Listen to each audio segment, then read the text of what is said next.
You guys, you have stories that are worth telling. Even if you think your life is mundane, it's not to other people. It's not to those who care most about you.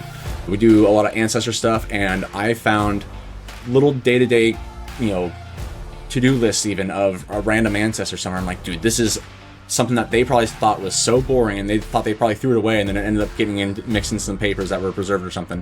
And I am fascinated by their day-to-day schedule. And so to those who care about you, they care about your mundane details. Your stories matter. Don't think that they don't. And even if you have fictional stories that you think no one will want to read, write it down, because you never know who's going to like it. You never know what will become of it.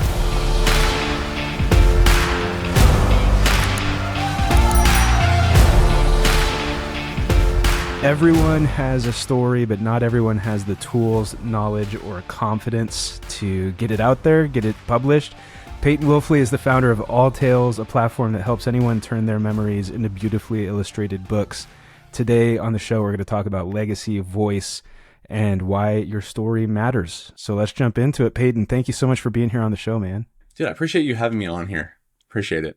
It's always a good time. For OG listeners, if there's any of you sticking around, 6-7 years later now, Peyton was actually a guest on the show before when I first kind of started this thing up. So it's kind of cool to see where you are now, see the things that you're building. For people who don't know who you are or don't know what AllTales is, can you do just a quick rundown? Yeah. So I had the desire to make a children's book just for our family about yours and mine, our mutual grandfather, Robert Kane, just because he was very inspirational to me, made me, just knowing that I was related to him, made me want to not be average. And so I wanted to make sure that my kids, and at the time I didn't have any, I wanted to make sure that they had the chance to know who they came from, so that way they could have the same motivation of, hey, don't be average. Try to be, I want my kids and grandkids to brag about me the way that we brag about Grandpa Kane, right? And so I wanted to make that for my kids, and I found that there was no platform out there that made it an all-in-one, easy to use process. There were some that were kind of like Mad Libs where you could fill in the blanks of like the name or the, of stuff, but they're all pre-written, nothing's unique. And then the other end of the things was you had to piece it together, go to Microsoft Word. ChatGPT was starting to come out at the time. So you can have ChatGPT maybe write it for you, but you still have to format it. You still have to find a printer, you still have to do all this stuff. And so I figured I have nothing going on other than my day job. Let me see if I can create something and put it all into one. So that's what we're doing. You can write, illustrate, format, print on demand, and very soon publish, make it available to others on the site and other sites as well. So, yeah. Dang, that's really cool. So first of all, the inspiration behind it is awesome. And I think it's relatable because everyone knows what it's like to have loved ones and to lose loved ones and to want to cherish those stories and keep legacy alive, keep stories alive in that way. But also with your tools and everything, yeah, it's like when you try to do anything these days, there's 30 different things you got to get. Different accounts, different passwords, different platforms, different integrations. And even if you're using AI, it can be a really tangled mess. It's tough because people, when in my validation of this before I moved forward with it, when I was asking people, hey, is this something that have you ever wanted to do this? Oh, you have? Why haven't you? Stuff like that, doing that validation. I found that just most people, they give up, even if they had the same desire I did, where you're not trying to be an author. You just want to make a quick little one-off, whatever it is, for your friend or for your kids or for a gift for a spouse, whatever. They just saw that the process is pretty dang involved, complicated. You have to do a lot of research, hours of trying to find the right website to do just one task. And so, yeah, I think we're solving a pretty good need, and we're seeing the response from the public that we are. So, right. Well, and this is a perfect time of year to kind of bring this to people's attention too, just with the holidays coming up and everything. Mm-hmm. Cause wow, what a cool gift maybe. Yeah. I have, let me see if I can pull it up here. I actually made one for my wife. I made one for my wife, just telling her why I love her. So it's even great for birthdays, anniversaries, any type of thing like that. But also, even if you're just always wanted to try your hand at writing a story, you can do it. It's super simple. We're utilizing AI ethically to help you if you want the help. You don't have to use it if you don't want it. And so we're using that to kind of just as a tool, just like spelling check's a tool on Microsoft Word, same thing. Right. Love that. Well, and I'll make sure I put, if you're not listening to the show, but you're watching on YouTube, I'll make sure I throw up some pictures and screenshots and stuff on the screen so you can get a feel for it. And I'll make sure to also include links so it's easy to access for people. If you are jumping in on this, is it kind of like a service where you put in the information and it's all just done for you? Or is it kind of like a step-by-step, like you do it all yourself, but with the right guidance? So the way that we lined it, the way that we kind of designed it, because that was the hardest thing, is when you're trying to make a completely customizable platform, it's just like looking at a blank canvas. You're like, what do I draw? Same thing with this, is we want to make it to where we're not doing that to the customer, because we were even having that experience with trying to design the platform of like, okay, how do we design this, right? And so there's no template out there. So we wanted to assign a template to the user, and we figured we wanted to make it to where basically what we did is we just took, imagine you disassembled a book and then it's all blank, and then it says, okay, here you can put text, you can do this, here's some suggestions based off of your title that you came up with. You know, if you just have a general idea, you can talk with named them Atlas, just picked a name, thought it caught on. There's no deeper meaning behind it, just Atlas. You can talk with it, and you know, it could help you decide if you're like, hey, I want to make a book about my kid loves lions, and what should I do? Should we do like a fact? And then it could, you know, you can talk with it that way. But you have to do, it's not a put in one input and then it's all done for you. That's lazy. And it's honestly, that's where I think AI is unethical, because I don't think that anything of value, and I only want to provide value to the world. And so I don't think anything of value should just be a one click, bam, a robot did it, because I don't really think that's too valuable when it comes to education, to learning, to sharing, to communicating. I don't think that's the best ways to have robots communicate for us. I think that we should do the communicating. So agreed. And yeah, another word coming to mind is originality, right? Like, yeah, it's going to spread so much more and be more authentic and all that if it's original to your story. You're not just having it done all instantly by a robot. And quite literally, AI pulls from everything and everyone else, so it's not like original thoughts and all that yet. It's pulled from other people. So yeah, I agree with that totally. I'm curious also how big of a role TikTok and streaming and some of these things have been for you in like growing this business and in getting this awesome message out there. How long have you been doing it? Has it been helpful? Like, I'm sure listeners will love to hear about that too. Yeah, it's been critical, because TikTok it's just such an amazing tool when it comes to reach, getting in front of audiences and stuff like that. And so utilizing TikTok and making content, because even though I had the idea for this business, I didn't really still know how I wanted to market it, because it's still a blank canvas of all types of stories, right? Okay, you got all types of stories. That's so vague. What do you mean all types of stories? Are you going to do all types of, are you just going to focus on just like family history stories, like what I, got the idea for? Are we going to focus on aspiring authors and fiction and stuff like that? And so in utilizing TikTok and doing live streams, I started doing live streams as well on TikTok and just talking to people, trying out different, visual prompts. When you're scrolling, you see someone's live stream and it has like words on the screen. So I tried out different ones about like that are more author, trying to attract the attention of authors and stuff like that. And through that trial and error, it was tedious, and trust me, it was tedious. My wife can tell you how much she was like, where's this going? What are we doing in AllTales? Like, you keep talking about this. It's a cool concept, but like, where's the traction that you keep saying that's out there? And so I was able to utilize TikTok to really further validate where we need to market this and how we need to spin AllTales. And, we settled on family history. Actually, going back to where it all began, is we want to help people we are helping people discover their family stories by assisting them in finding their family trees and building their trees and whatnot. And then I make videos on that. And so TikTok's been critical. I had the idea for AllTales in March of 2023.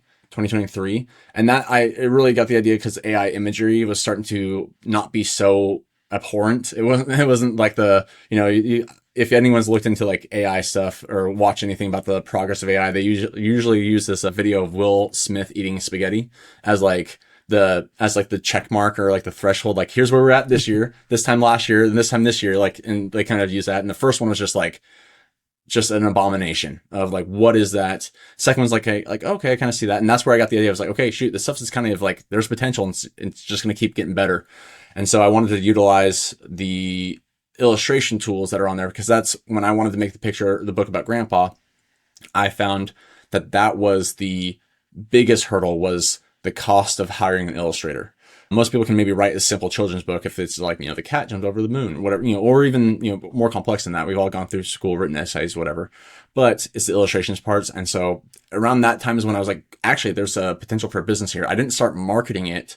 I didn't try making videos until November of 24. So at the time of in 2023, still an idea I was working on. I made a couple of just prototypes, did a book here or there every other month for a friend, just saying, hey, I have this idea for a business. Let me do this for you. It's kind of a very slow back burner thing now, or at the time. And then in November of 24, I decided, I was like, I just got to pull the Band-Aid off and start making content. And so I started this 40 videos in 40 days type of thing, just to force myself to make one a day. Really cringy stuff. I've taken them off of my personal accounts because I really cringe at them. I know that, like, I should be proud of that, but I looked at it, I'm like, dude, what were you doing? And then I know that feeling. Oh yeah, I'm sure you do. I'm sure you do. We all do. If you make content, you're going to be embarrassed by the stuff that you made even a month ago, And so it's been about almost a year of making content to where I would say middle of May is where I really figured out this ancestor thing. And so it took maybe about a little over half a year to really, or that's about a half a year of making content consistently, all types of like storytelling, stuff like that, to where I've really caught on to the groove of what we wanted to do. So that's amazing advice. A good strategy laced in there for listeners. If you want to get started with something, if you want to use content to grow your business, you got to start with like testing a lot of things and then just refining it as you go. And so that's awesome. And so how does this compare to, like, I'm sure you've thought about this, I'm sure you've been asked this, like KDP, Amazon stuff, getting books done on Canva, like all those things, they're stressful in their own way, but is this the same kind of thing where you can publish your books and like sell them, or is it more for families and keepsakes and those kinds of things? Yeah, that's a great question. We are, so comparatively to like KDP and print on demand publishers like that, they just say, come to us with your finished works and here's our formatting requirements and you could publish it. We won't let you go below this price. And that's kind of how they do that, right? And so those don't help you at all. They do have some like helper tools, and I try to use them. They suck. It's like really confusing and just like kind of like, it seems like they had an intern throw it together type of thing, just like, hey, it's not really like a tool. It's like a PDF almost, like here's how to do this.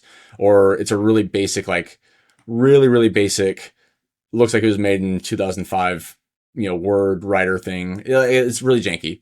Like they don't really care to help people. They just say, hey, we're so known that everyone's going to come to us to self-publish. Right. Well, and now the products are oversaturated with BS too, quite frankly. Like all this stuff that you mentioned about hitting a button and having it done for you, people are taking advantage of that. And now when you're shopping on those platforms for books, it's half-assed work from someone who uses AI. 100%. And being fully transparent here, we're using AI. We're allowing our users to use AI in their story making. And so when we make it right now, to answer your other question, kind of talk on both points there, right now, you can only do print on demand for private use, like ordering copies for family and friends and stuff like that, because we're still kind of trying to get this platform to be a little bit more smooth. We're going to actually update it here in about a week or so with higher quality, simplified tools, higher quality back-end AI and all that stuff. Anyways, we're improving it significantly. Truly, we understand you're going to be embarrassed of your first product, because compared to what we're updating it with, we're embarrassed by our first product, our first launch. And so what we are planning to do though, to answer that AI, like there's just a lot of AI schlop out there on Amazon, is we want to make it to where we are providing through a social vetting process on AllTales, to where if you publish it to the AllTales feed, there's going to be comment sections. We're going to treat it like we're basically doing TikTok and Instagram, but for reading content, to where there's comment sections. There's going to be, here's what this book claims. This book is claiming factual truths. Here's what it claims. Here's what the refuters say. Here's the fact, like kind of like, the X's community notes type of thing. We want to do that. We want to make it to where, in my theory, it's that I'm a free speech extremist in the sense to where I'm like, the best, don't restrict stuff. Let the best ideas rise to the top. And the only way you do that is by not allow the public, you allow the court of public opinion to be able to go, hey, no, that's a bad idea because of X, Y, and Z.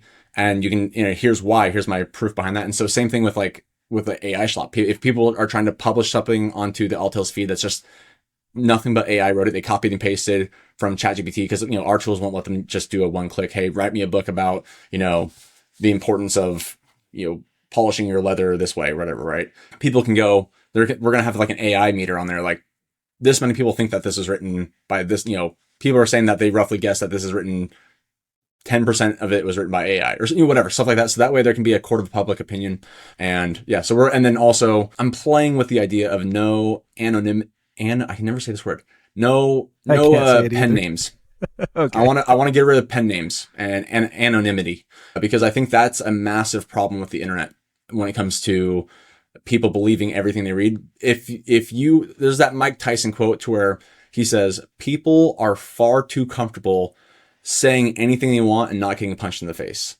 And so there's a lot of truth in that. And that's why the internet's such a toxic place, is because people can, under the account, I am Donald Trump, go out there and then start saying, wrong stuff, right? And even though people don't believe that, because obviously he's so famous, everyone knows his name, but you know what I'm saying? They can say user 5572532, and then they can just go out there and just spread whatever they want and then convince people of bad things. And so I'm playing with the idea, and this is more so me talking it out loud to see and work it out. Maybe people comment on the video, that's a terrible idea. But I want to make it to where it's like, hey, you have to verify who you are. So that way, hey, Peyton Wilfley posted this book, and Peyton Wilfley posted nothing but AI schlop.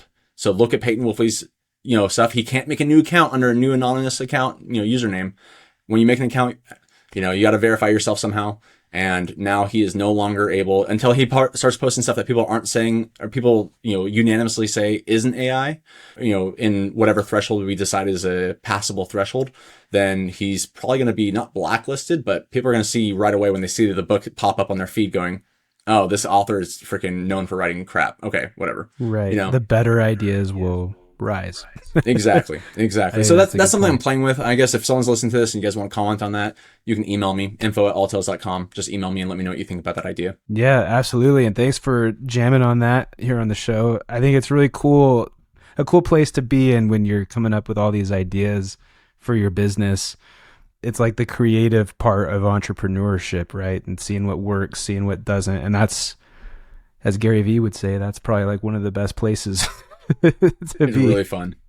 So to kind of wrap up here, I have two more questions. Number one is more in time management. You are a recent father and you're married and you're a family. You've got a lot going on. You've got work, 9-to-5 gig too, and you're doing this. So I think we live in a world where a lot of people will say they have no time, they have no resources, they have no money. You are living proof that you can go make something cool like this on the side and build it up to where it's your full time. So what are some of your thoughts on that? It takes time. I've been doing this for over 2 years now. And so there's that. It does take time to figure out a medium, and I'm still terrible at time management. I'll tell you this. Like I'm trying to actually schedule out my day, every hour of okay, from 12 to 1, I'll do lunch and hang out and relax on the couch with my wife and the kid. And then I'll get back, at 1 to 5, I'll do this type of work I try to do that, and I still suck at adhering to that. But it ultimately just comes down to prioritizing. What do you prioritize? Do you prioritize your comfort? Do you prioritize your, oh, I gotta scroll. I just need a break. I need a mental break right now. If you prioritize that, then great. Then you're not going to accomplish the other things outside of that you want to get done, right? Because that's a higher priority. And so it comes down to that. I saw a clip of somebody, it could have been Alex Hormozy, can't remember who, but they're like, dude, you have a lot more time than you think you have. People who say they don't have time, that's because they're like, well, I can't give up I have to go to bed at 10 o'clock every night, because if I don't get a full 8 hours, my mornings are slightly off. Then I'm like, all right, so you prioritize your mornings more. You could go 7 hours and get 1 more hour of work in there to achieve your goals. So that way, and it's all about just sacrifice and trade off. I'm not doing everything perfectly. There's days where I'm running on 4 hours of sleep and I'm hating my life. I'm like, ugh, I'm taking a nap at this time, but I have a deadline for X, Y, and Z. And so it's not perfect. I'm not going to try to act like I'm an expert at it, but it just comes down to, do you want it bad enough? Do you prioritize it? If you do, there's going to be trade-offs for for a certain amount of time. And so see if it's worth it. And if it is, go after it. Right. If you've got the idea, go for it. See what happens. And I'll say, I've seen you streaming on TikTok pretty late, pretty late at night some nights. Yeah. Yeah. I've done, the latest I did was up till 3 a.m. my time, because I was like, I'm going to get, I think it was like, I wanted 200 more followers. I'm like, I'm going to get to 200 followers by the end of the night. And it took me until freaking 3 a.m. to get, wow, to Dang, build enough crazy. connections where people followed us. So. Yeah, that's awesome. Keep doing it, man. The last question here is just, how have you seen this kind of inspire meaning and almost like have AllTales be a place of comfort for people? Like, I'm sure while you've been streaming, you've heard people's stories, or they're coming to you like, oh, this would be perfect because, you know, my mom who passed, or oh, my sister who had this dream. Have you noticed that you've become that kind of source or outlet for people, and they're finding a lot of comfort and meaning in this? Yeah, that's where it honestly has been I mean, it's easy to say the most rewarding. I mean, it's very, very generic, oversaid statement, but it is. It's where it's been like, I'm like, shoot, okay, I'm not just doing something that I'm making money, and I might have to go like, I kind of screwed over some people in some sales deals today because I really wanted that sale, but you know, they'll get over it. You know, they kind of do, like, you know, you start believing your own salesman lies and whatever, and you're like, no, it's good. No, it's good that you're paying more for the same service that you had before because, you know, like whatever, right? This is something to where like I've had 5 to 10 people on all different like topics of even, you know, subtopics of book types and stuff like that, to where I had a lady to where she's always wanted to be a children's book author, but for her, she just saw that as this massive hill, like, oh my gosh, I don't know what to do. And so we helped her make she had a couple of books that she had written for years in her phone notes that she's like, I've always wanted to make this super sentimental story about, you know, how it's important, how like, and it's about how this fictional character that she made had this scar from a childhood surgery that she at first was embarrassed by, but then she realized that she should be proud of it because it shows that she was strong and she overcame something, whatever, right? And so it's a good story. And she wanted to make that book because her sister unfortunately didn't make it from a childhood surgery. They lost her from surgery. And so she wanted to make a book to show other kids like, hey, be proud of what you've gone through. Like, you know, it's a hard thing. And so she never thought that she would ever get that book made, because she just, in her head, thought that publishing was this massively hard process of like, oh, I don't even know where to begin, you know? And so for her, I saw tears in her eyes of her, you know, when she got her first copy, and then we're talking right now, getting her 25 other copies of the same book for her there. But then also we help people find their ancestors. And I've had so many people email me testimonials like, thank you so much. I just got off my call with either myself or I have a team of people. I just got off a call with so-and-so. This is so awesome. We never knew who my dad was, who his uncle was. And we found this out, whatever. Right. And so it's just a really amazing process of helping people discover their stories and then helping people preserve and tell the stories that they've always wanted to tell. Love it. Awesome, man. Hey, and everyone listening, check the links in the description, go check him out. Take a look. He's got videos up. Make sure your Instagram and TikTok are there too, just so people can go see the videos you're making and stuff. But yeah, definitely appreciate you having this episode with me on UPBEAT. Did you have any final thoughts before we close out of here? And I'll do a beatbox.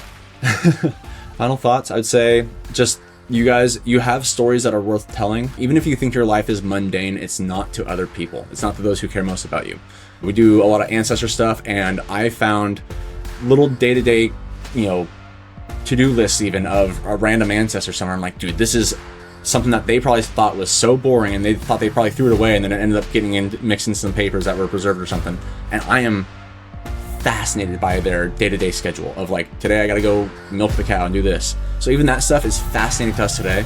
And so to those who care about you, they care about your mundane details. Your stories matter. Don't think that they don't. And even if you have fictional stories that you think no one will want to read, write it down, because you never know who's going to like it. You never know what will become of it. So awesome. Powerful stuff. I'm going to close out here with beatbox.